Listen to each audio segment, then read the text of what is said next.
Good evening. Can you all hear me okay? Oh, there we go. Good evening. Hi. I am Missouri State Auditor Nicole Galloway, and I'm here this evening to present the results of the audit of your city government. I'm joined here tonight by Audit Director Regina Pruitt, Audit Manager Pam Allison, Auditors Ted Fugit and Connie James, Caitlin Cross, and Marion Sievers, who were involved in the preparation of this audit report. I also want to thank Missouri Southern State University for the use of their facilities and allowing us to present this public presentation. And I'd like to recognize city leaders, city staff, and employees for their participation and cooperation during the audit report. I'd like to thank the petitioners and the thousands of citizens who signed the petition to request this audit. But most of all, I want to recognize you, the citizens of Joplin. We are here tonight because you care deeply about your city government, and how it affects your fellow citizens. Throughout the audit process, my staff received information from citizens for consideration during the audit process. Each one of these items were reviewed, and if they rose to a level of a finding, they are included in the audit report. The story of Joplin is one of triumph over tragedy, and ultimately it is a success story. This audit is not just about pointing out serious problems, it's about identifying solutions and making improvements. It's about standards and safeguards that could have prevented many of the issues that you'll hear about tonight. This audit is about making sure your elected leaders and the institutions of your city government meet the needs of the city of Joplin. As former treasurer of Boone County, I understand how important and efficient local government is because I've had people in my office concerned about their roads and concerned about their public safety. And they count on their local leaders to provide services and to provide trust in the effectiveness of their government. As state auditor, it's my job to ensure government is held accountable to the people it represents, however uncomfortable it may be for leaders, elected officials, contractors, or constituents to hear and be forced to address. When the tornado tore through this city, thousands of people from across the state and across the country came to help the city of Joplin. Unfortunately, as the audit makes clear, in the months that followed, others came to profit in the aftermath of that tragedy. Frankly, certain individuals took advantage not just of you here in Joplin, but the entire state that answered the call for help. Specifically, a salesman named David Wallace, who came to Joplin promising a new, reimagined future for the city. Instead, a company owned by Wallace and his partner, Costa Bajali, delivered disappointment, frustration, and waste, as their promises fell through and their plans for the future never materialized. There's no question of the failure of Wallace Bajali Development Partners, of the men who promised so much to the people so hopeful and failed to deliver on those promises. The question now is, how did this happen? How did Wallace Bajali integrate themselves into the city's organization and win a lucrative contract, despite a clear inability to handle a project of this magnitude based on the lack of resources and a dismal track record? Why were so many red flags ignored and essential checks and balances non-existent? And how was so much of this done behind closed doors shielded from public view? In the end, why did city leaders go into business with Wallace Bajali? And more than 4 years later, has the city spent millions of taxpayers' dollars with no development to show for it? That's what we'll explore here tonight, step by step. The findings that I'm reviewing tonight are a result of the audit conducted by my staff here in Joplin starting in September 2014 through March 2015.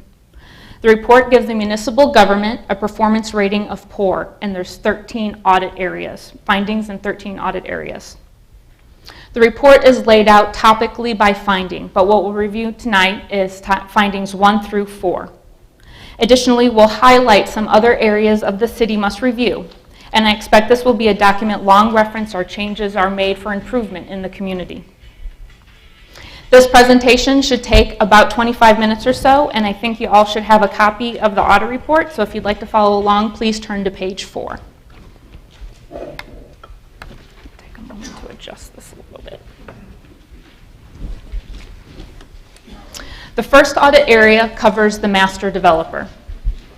After the tornado, David Wallace moved quickly. While I cannot speak for his intentions, I can outline his actions. Within a few months, he set up meetings with Joplin leadership to discuss the rebuild and redevelopment process, including representatives of Joplin Chamber of Commerce and the Citizens Advisory Recovery Team known as CART. During this time, there were meetings and a series of trips back and forth from Joplin to the state of Texas for David Wallace and members of the Chamber and CART. During those meetings, David Wallace floated the idea of a master developer, a role he said would be critical to the complete cohesive recovery of Joplin. The purpose of the master developer was to create a public-private partnership to assist in guiding redevelopment in the area most affected by the tornado. This would be accomplished through a combination of residential and commercial real estate projects that corresponded with pre-existing goals for development in the city. David Wallace spoke of his experience with this type of work, experience that would later be determined to be exaggerated at best. He outlined plans for redevelop Joplin with homes, a library theater district, and a minor league baseball stadium. By December, the CART's implementation task force was sold on the idea of a master developer, and they recommended it to the city council. By the end of the month, the city had issued a request for proposal for the master developer. In other words, a request for proposal, or as you might know as an RFP, is an invitation for developers to come and bid. It was written by a chamber employee after Wallace-Pajali emailed that chamber employee a draft. The document appears to favor Wallace-Pajali development partners and the plans they pitched in their many meetings with the chamber and CART representatives over the previous few months. The RFP was issued in December and asked developers to submit responses and letters of intent. A letter of intent is when a developer says, if I move forward with this project, I'm interested in participating. Due to the quick turnaround time of only 1 month to submit proposals, some bidders didn't have any letters of intent. They didn't have enough time to obtain them. Others had limited letters of intent, but Wallace-Pajali had 15. Now, on the surface, that does seem impressive, until you realize they've been working on securing these letters for much longer than the 1 month RFP period. In fact, 11 of the 15 letters were dated before the RFP was even issued, some as far as 4 months in advance. Now, take a step back and said another way, they started obtaining letters of intent just a few months after the tornado. One of the letters named Wallace-Pajali as the master developer for Joplin and was dated a month before the CART even recommended a master developer to the city council. At best, it's an unfair advantage. At worst, Wallace-Pajali was manipulating the process. This should have been the first of many red flags for local officials. And when it came time for the city to score the proposals, that process seemed to favor Wallace-Pajali from the outset. Now, there's a table in the report on page 11 that shows the different scores that respondents to the RFP provided. Despite being in business for only 5 years, Wallace-Pajali scored the highest or close to the highest in every category on the evaluation form, including those categories related to success of track record and financial capability and stability. This, even though the company had multiple projects enter into bankruptcy and was at the time facing a substantial fine by the Federal Securities and Exchange Commission and pending litigation regarding other projects. More red flags should have occurred with reference checks. At least one member of the CART implementation task force had serious doubts about the company's ability to deliver. References came back noting that the company had a history of coming up short. One reference said Joplin should, quote, stay away as far as you can. Quote, big hats, no cattle. And the city would, quote, be making a huge mistake to be involved with them. Another reference provided a statement that would prove prophetic for the city. The reference reported David Wallace, quote, talked a good game, but nothing had happened yet. Despite concerns raised by members, the CART Implementation Task Force recommended Wallace-Pajali Development Partners to the City Council, and the Joplin Redevelopment Corporation entered into a pre-development agreement with Wallace-Pajali in July 2012. A pre-development agreement that appears to have been written to unreasonably benefit Wallace-Pajali and did not adequately protect the city in a number of areas. In fact, the agreement itself was crafted by Wallace-Pajali Development Partners, which then exerted pressure on the city to adopt it quickly. The agreement did not provide project deadlines or penalties to Wallace-Pajali for lack of performance. This is important because Wallace-Pajali failed to meet several of the agreement terms. The city could not produce a copy of the project's progress schedule or master development plan required by the contract. This meant the city was unable to hold Wallace-Pajali accountable because there was no development plan and no schedule to follow. But a lack of progress did not stop Wallace-Pajali from submitting boxes of invoices for reimbursement to the city, categorized broadly as pursuit costs, and defined in the pre-development agreement as expenses related to a master plan and pre-development services. Essentially, pursuit costs are costs paid by the city to Wallace-Pajali before any construction is made or any ground is broken. The agreement provided the city to reimburse Wallace-Pajali 50% of these so-called pursuit costs up to $1 million. Wallace-Pajali submitted over $2 million in invoices. The city paid $1 million in reimbursements, despite the fact that Wallace-Pajali didn't fulfill the terms of the agreement and the company missed contractual deadlines to submit some invoices. And of that $1 million, it appears that $33,000 included expenses incurred by Wallace-Pajali to develop that RFP and respond to that RFP, expenses that the RFP specifically stated would not be reimbursed. That's $33,000 that should not have been paid under any circumstances, but was paid out by the city. Now, to the city's credit, there is an additional $312,000 in expenses mailed by Wallace-Pajali, but correctly denied for reimbursement. These denied expenses, which are described in a little bit more detail on page 17 if you wanted to flip along, included a series of 305 invoices, which included a pair of men's dress shoes, a bar tab for drinks purchased by David Wallace Costa-Pajali, the former mayor, former city manager, CART chairperson, and chamber employee, a hotel stay in Arkansas from approximately 4 months before Joplin issued the RFP. Again, these costs were submitted by Wallace-Pajali, but were not reimbursed by the city. But what they do show is a pattern, and should have served as warning signs to the city about the company that it was in business with. And as for the previously mentioned $1 million, it was paid out in a series of payments to a third party to repay a loan made by a trucking company. That was done at the request of Wallace-Pajali via email, an employee of Wallace-Pajali via email, with no record of discussion of the unusual nature of the request or circumstances, and most importantly, none of the payments were brought before the City Council for public discussion. Now, taking a step back, what would be possibly a real-world example of that? Let's say you owe your leasing company your rent check. You go to pay your rent to your leasing company, and the receptionist says, instead of paying the leasing company for that rent check, why don't you go ahead and write the check to a mechanic in another town, and we'll just call that we'll count that for your rent. And that's with no manager approval. It just seems a bit unusual.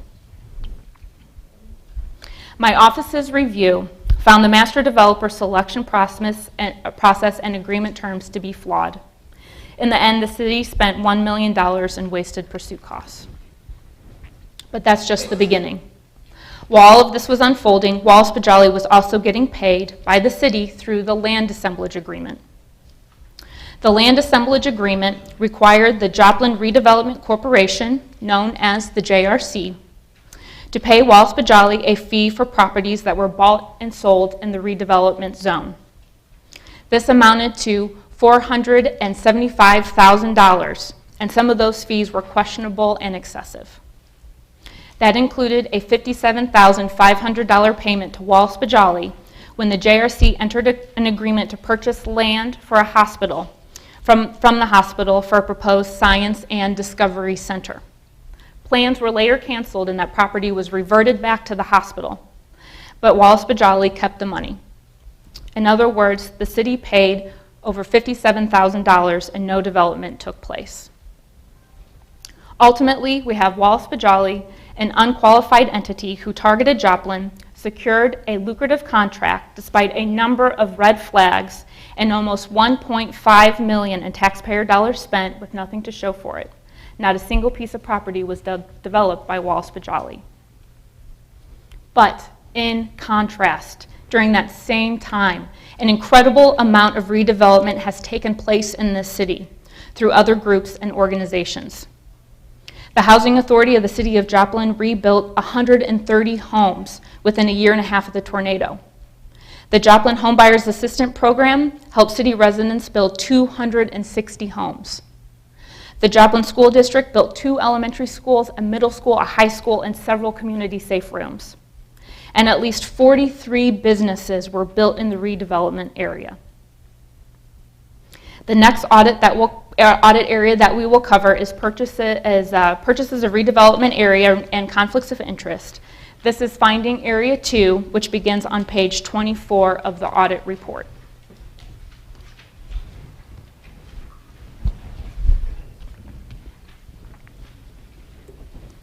This section begins with the Joplin Redevelopment Corporation, which I mentioned a few minutes ago, the JRC. The JRC is a component of city government. Its purpose was to borrow funds to purchase property for redevelopment and sell that property to developers, including the city's master developer, Wallace Bajali. The JRC has spent approximately $11 million from a loan, city funds, and state tax credits to acquire that property. Nearly $140,000 had been spent in interest costs. This included more than $8 million to purchase 36 properties in the redevelopment area. And that's why I'll direct your attention to here.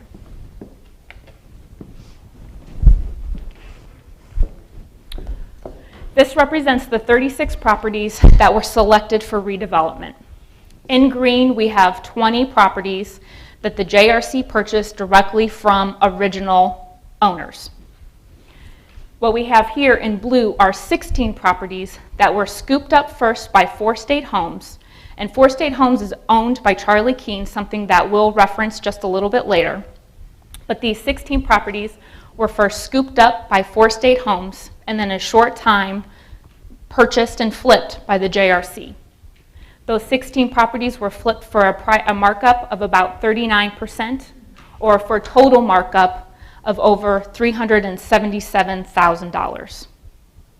Essentially what we have is a taxpayer-funded house flipping plan with no developments made or improvements made to these properties. And some of these examples were extreme. If you turn to page 25, you'll see a table that references these 16 properties that were scooped up by 4 State Homes and then flipped to the JRC.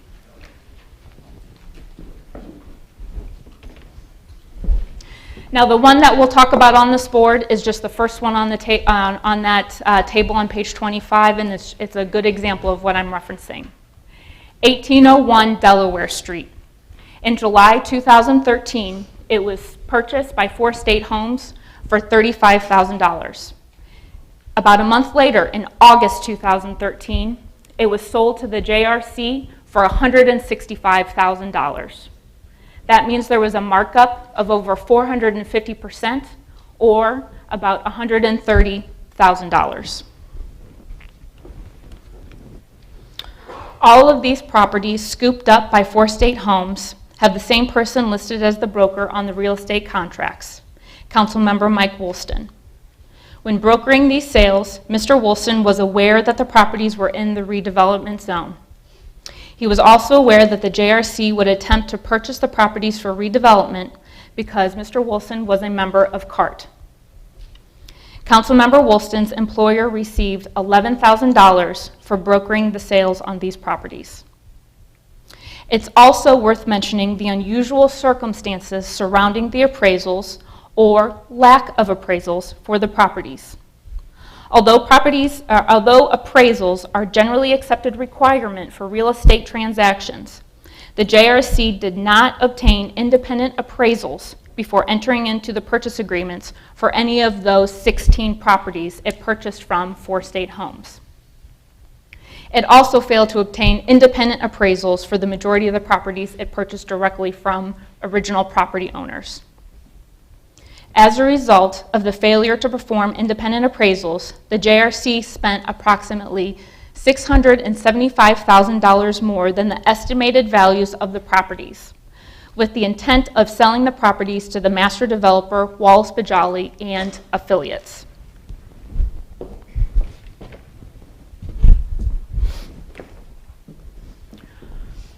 One of the affiliates was NewCo. NewCo was a new company formed by Charlie Keene, who I mentioned earlier, and Wallace Bajali. Those 16 properties that were scooped up by 4 State Homes and flipped to the JRC were supposed to be then resold to NewCo. However, that contract fell through. So what we have is those 16 properties purchased first by 4 State Homes, a short time later purchased by the JRC. They were supposed to go to NewCo, but that never went through, and now JRC is still holding those properties. That means that 4 State Homes bought these properties for pennies on the dollar, inflated the prices, then sold to the JRC at a markup. And the JRC was left holding the properties at the expense of Joplin taxpayers.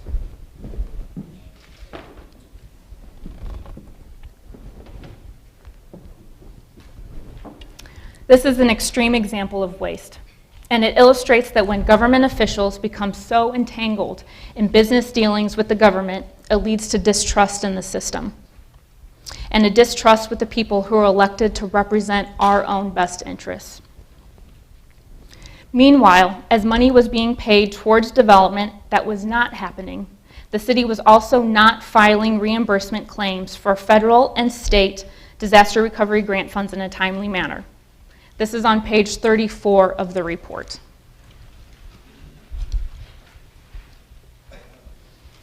As of this past May, reimbursement claim forms had not been filed for at least $6.6 million in FEMA grant funds and $2.7 million in community block grant funds for completed projects. That's more than $9 million left on the table, money that could have been put to use here in your city. So how did this all happen without the public knowing, or at least about knowing all of it? The answer to that question brings us to finding Area 4 on the Missouri Sunshine Law, which begins on page 42 of the report. Here in the Show Me State, governing bodies are required to ensure their meetings are open to the public. There are exceptions that allow the government to hold closed meetings.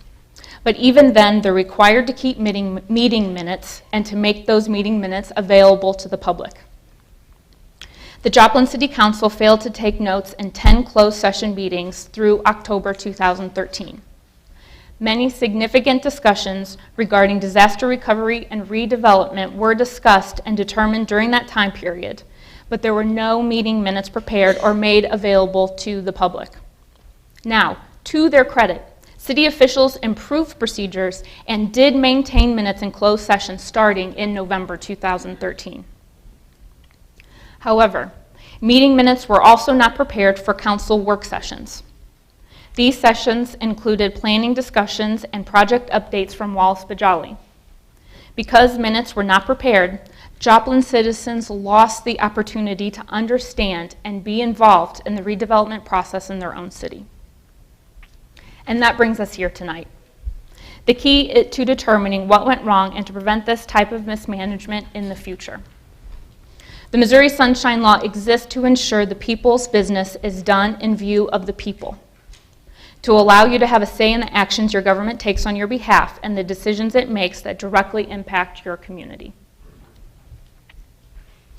Though finding areas 1 through 4 are highlighted here tonight, the findings in the remainder of the report are just as important to an effective city government.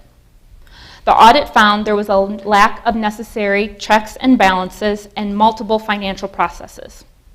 Policies and procedures should have been adopted and enforced, especially regarding controls over significant change orders in the Public Works Department and checks and balances over cash receipts with missing receipt numbers from the accounting system.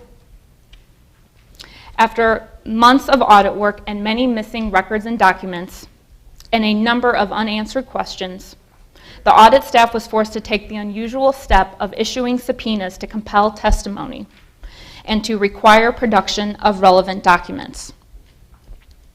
After staff completed the depositions and after reviewing additional records provided through the subpoena process, staff notified appropriate state and federal law enforcement agencies and the Jasper County prosecuting attorney to investigate whether there were any criminal violations of law. The findings in this report are troubling, and I applaud the people of Joplin for their continued pursuit of the truth. While an occasional misstep following a major disaster is understandable, the long-term mismanagement of public dollars is unacceptable, and those responsible should be held accountable. What we highlight in the report are findings that occurred months and years after the tornado. The events outlined here for you tonight highlight what happens when best practices and standard procedures are bypassed, when laws designed to keep government operating in the open are ignored, when government leaders blur the lines between business dealings and the people's business, and when city contractors get too cozy with those trusted to represent the best interests of citizens. That's when the citizens' interest gets lost, and we lose public trust, a trust that is an absolute requirement for local effective government. As I noted earlier, the story of Joplin is a story of resilience, and it's a story not yet completed. It is my hope that the transparency provided by this audit will serve as a starting place for a better Joplin city government to emerge. I am encouraged by the City Council's responses to the audit, which are included in the audit report. And in many instances, the City Council has already begun implementing recommendations. And I look forward to seeing how city officials continue that progress. Now, I'm sure there are some members of the public that might have a few questions regarding this public presentation, and so I'd be happy to take a few questions.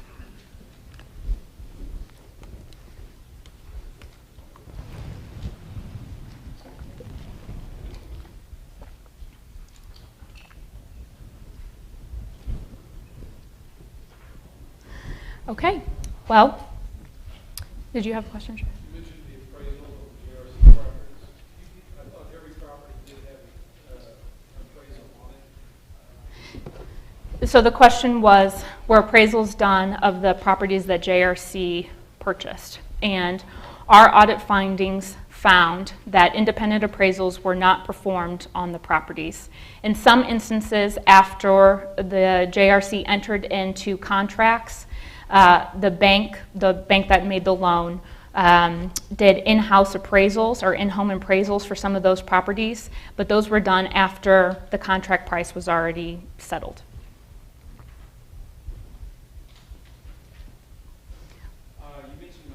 We'll have time for press question. I'd like to make sure that people that are here tonight have the opportunity, thank you though, that have the opportunity to answer that came down here tonight. Yes, can you tell us what acts were reported to the Jasper County prosecuting attorney and other law enforcement? That's a great question. And just to explain a little bit about that. When we perform our audit and there's instances that rise to our levels of concern, we report those to law enforcement agencies, whether they be state, federal, or local. And to protect the integrity of those investigations, we don't get into the details on that. That specific questions regarding those investigations are best directed to the law enforcement agencies. It's the law enforcement agencies that determine if there's any criminal violations of law. The auditor's office is not a law enforcement agency. We're more of an investigative and reporting agency, and our function is a bit different than law enforcement might be. Yes, ma'am. Okay, with the appraisals or lack of appraisals for all these homes that were purchased, like the one that was $37,000 and then went up like $130,000, that has jumped the average buyer out of home in this town. What is the city going to do to help those people come back to get that housing market back into a real market for the people here? Because the jobs here, a lot of them are flex schedules. I had a job for 6 weeks and I worked 7 days because they didn't need me after I got there. So I can't afford to buy a house here. How is the city going to help the people get that evaluation back to normal? The question was, for those that may not be able to hear, is how does the city council address the increased value in those homes and make them affordable again for people to move back into the area? And that's a question for the city council. That's not something that the audit report speaks to. You know, what my hope is in this audit report, there are concrete recommendations that lay a path forward, specific improvements that can be implemented to regain trust and to improve the transparent and efficient manner in which your city government operates. And part of holding the city government accountable, I feel like there's 2 methods for that. One is through the citizens, through us, holding our leaders accountable. The other is through the audit process, shining a light on these things and allowing citizens, the press, and others to explore those issues and make sure there's findings and recommendations that are upheld. I do want to point out, and something that I think is worth mentioning, is that because there's a performance rating of poor, we will conduct a follow-up audit and review of the Joplin municipal government. And just to talk about that for a second so you understand how that process works. We'll work with the city to develop a timeline to see when it's reasonable for them to implement these selected findings and recommendations. And in that, we'll come back then after a reasonable amount of time and see if those have been implemented, partially implemented, not implemented at all. And those results are made public. It doesn't look like there's any more questions in the audit. Oh, yes, sir. Could you please tell me, ma'am, you stated here it had an effect on the general fund. How much money is owed to the general fund because of the lack of collection in a disaster? Yes. There is over, in aggregate, there's over $10 million that is waiting for the city to be claimed. Part of that is FEMA grant funds, part of that is state grant funds, and part of that is insurance proceeds that the insurance companies are holding in reserve for the city to claim. Well, oh, yes, sir. Among the citizenry here, this results, although the specifics are not known, most people are not terribly surprised by what people are saying. We all knew something was up. This audit, if I'm not incorrect, only happened because businessmen and people got a petition going and signed a petition to ask for your office and predecessor to begin that process. In view of that, how is the citizenry, or how are the people to protect themselves? Would the answer only be by involvement, taking an active role,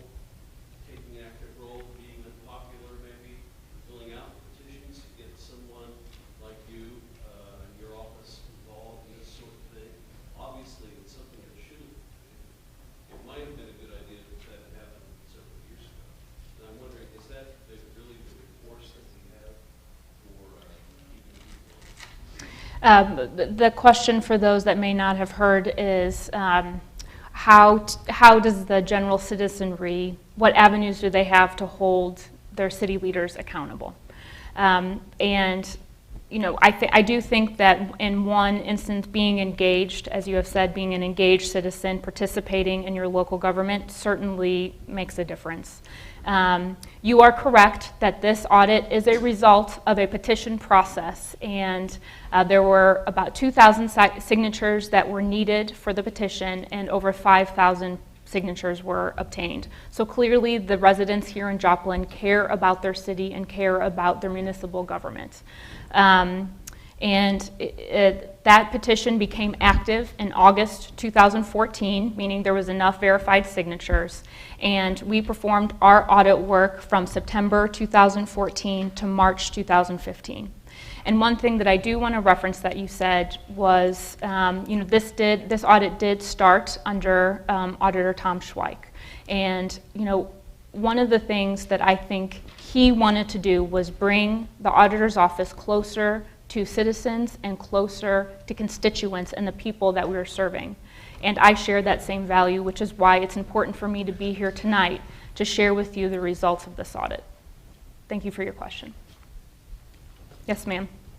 Of the $10 million that you talked about, that the city has not filed to be reimbursed or whatever the entity requires, is that still available to the city, or have we gone past the point and we can't obtain it? It's my understanding that those are still in reserve to be claimed. Yes, sir. I'm trying to come up with a sort of a total dollar value of money that has been spent or not requested. The $10 million is obvious. There's still an opportunity to apply for those grants. And of course, you didn't indicate why grants were not applied for. I don't know whether, but there's $10 million that the city is potentially at risk for if we don't get busy to apply for the grants from government, particularly state and FEMA. FEMA still owes us something like $35 million for the schools alone, as I understand. So there's still a lot of money in play with FEMA. Is that correct? Yes, there is. Okay.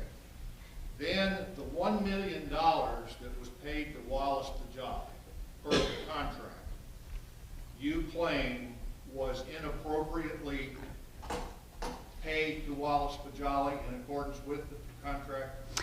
Wallace Pajali did not meet the agreement terms of the contract, meaning there was no development occurred, master plan was you know, not presented, and those different milestones. But my point is, there were 6 people, 6 entities that competed for the contract. I was told by Wallace Pajali, David Wallace himself, before all the controversy, that his was the only proposal that would agree to spend their own money for pursuit costs, i.e. go to Jefferson City and lobby for a state grant and those kinds of things, and then ask for reimbursement, and that all of their contracts required city money up front in order to pursue money for redevelopment. Did you look into that to see whether that was true or not? What we reviewed, and I think this is a great point, is that in the RFP process, there was not adequate documentation available to tell the story of how the RFP was scored and how the ultimate decision was made. And that is why the auditor's office issued subpoenas to get documentation and testimony from people to make that determination. This does not take a subpoena. This just takes a look at the proposals from all 6. Did you look at all 6 submissions to the RFP? And was the Wallace Pajali proposal the only one that agreed to spend company money up front and then pursue reimbursement under terms of the contract? Is that a true statement? That's information that I don't have off the top of my head, and so I will ask audit staff to certainly get that information for you. It's important, and I don't want to misspeak on that term. I mean, I'm not trying to defend Wallace Bajali in any way, Sure. but it was my understanding that there was a unique element in their proposal that would agree to spend their money up front as opposed to others that were asking for city money up front before they fulfilled the duties of master developer to pursue costs. The final question that I've got is the difference between appraised value and original purchase price is obviously alarming. But that $130,000 difference that's the big one. There are a couple where there was $132,000 below the original purchase, and the sum total was $377,000. That's right. That's of that select group of 16 properties. Right. The city potentially overpaid $377,000. But Is there any other overpayment of JRC properties other than those 16? the total of the 36 properties, all of that is detailed within the report. There's a table, if you flip to the next page, details the property transactions that occurred with the original owners, the ones that JRC purchased from the original owners. And so you can see that in the table. And those were just, you can see the differences there. The ones on page 24 are the 16 that were first scooped up by Four State Homes and then resold to the JRC. That's the total. Page 26? Yes, that's the total of the 36 properties which the audit report references. So on page 36, I see that 26, I'm sorry. I see that the city, in fact, including these properties, the 16 that you talked about, the city got the properties for $600,000 less than the appraised value. So the city, in total, got a good deal if you're looking at appraised values, did it not? In total, but those 16 properties are the area of concern, and that's what we're highlighting. But in For- total, the city benefited to the tune of $600,000. So if the Wallace Bajali payment of $1 million was legal in accordance with the contract, and the city made $600,000 in property exchanges in total that they might not have made, it seems to, and if they apply for their $10 million in loans or grants and get it, then the total outlay of city funds, as asked by this gentleman back here, seems to me to be less than $500,000 in potential losses to the city as a result of paying money to Wallace Bajali. Wallace Bajali received $1.5 million and no development took place in the master development plan. And we found the terms to be flawed, and the city did not adequately protect themselves within the city contract. So I'm not trying to I'm- defend or argue sure. your findings related to Wallace Bajali, but in terms of impact on the city, it looks like we're about $400,000 in the red from where we should be in terms of property purchases, payments to Wallace Bajali, and assuming that we get on task and get the $10 million in grants. Is that an unreasonable, from what you've presented, and my not reading the whole report, is that an unreasonable evaluation of the financial situation as a result that you've uncovered as a result of the audit? what I would need to do is see how the other RFPs were structured to answer that question in full. I think that's the underlying assumption that's made in your analysis, and I don't have the information in front of me to But make would that. you agree that- What I would speak to is what the information that is in the audit report and the scope within our audit, and that's what I can speak to. Thank you. Now, if anybody has any follow-up questions, we do have a 1-800 number that you can call. And in the off hours, it's 8 to 5, but in the off hours, you can leave a voicemail. You can do that anonymously, or you can do that and leave your contact information. You can also email our email address if you have follow-up questions after reading and digesting that entire audit report. Thank you for your time tonight.